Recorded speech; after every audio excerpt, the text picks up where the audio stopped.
yourselves saying really two things to yourselves. Number one, you're going to find yourself saying this.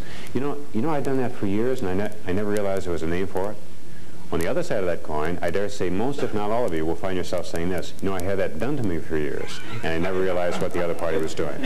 So again, that's my job for you here today, not to waste your time. And I think you'll find here today, I take my job very seriously. I don't take myself seriously, but my job I do. You're going to hear my exhortations all day long. Bring these things in your personal life. That's where you get the practice, and then you become far more adept professionally as these new negotiating responsibilities are thrust upon you in the future. And incidentally, this is not going to be a one-way presentation here today. It's not going to be just me talking at you all day long. Later on today, this morning, you'll be taking a little role-play exercise. Some of you may be owners of a business. Others of you may be interested in buying that business. And you actually see by going through a short little role-play that there's a structure to negotiating of which I dare say few, if any, of you in this room are really aware of. You'll see a certain very definite thing happens right at the deadline. A certain very definite thing happens right at the midpoint, and also something very definite right at the opening, the front end. And quite frankly, if terms such as escalation, the Pareto principle, neuro-linguistic programming, the flinch, one-sided bargaining, if any or all of those terms are unfamiliar to any of you in this room, let me repeat them. Neuro-linguistic programming, escalation, the Pareto principle, the flinch, one-sided bargaining, if any or all of those terms are unfamiliar to any of you in this room, I have to respectfully submit to you, in the past you've probably been involved in some major personal or professional negotiation, buying or selling a car, a home, salary negotiation, negotiating on behalf of your firm, yourself. Perhaps you walked out of those negotiations feeling pretty good about them.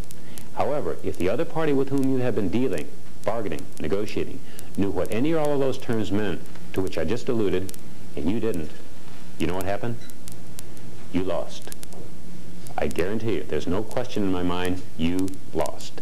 You paid too much for that car, too much for that home, didn't get as good a deal for yourself, your organization, as otherwise you could.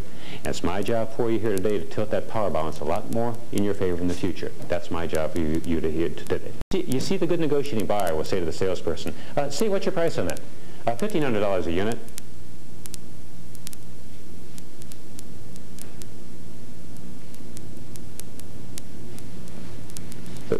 But of course, we'll deliver it for nothing.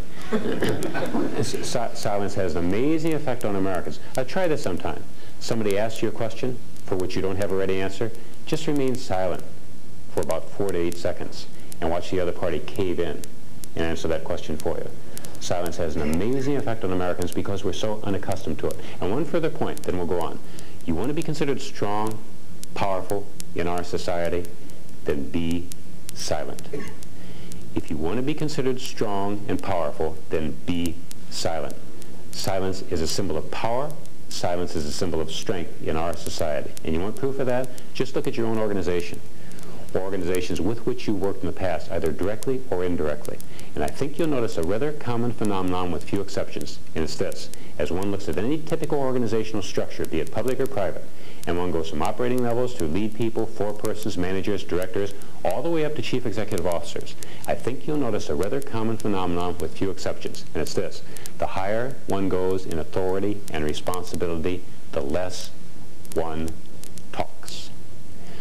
We're not two-way communicators, and what I mean by that is you cannot give and get information at the same time. You probably all heard the old saying, you never learn anything by talking.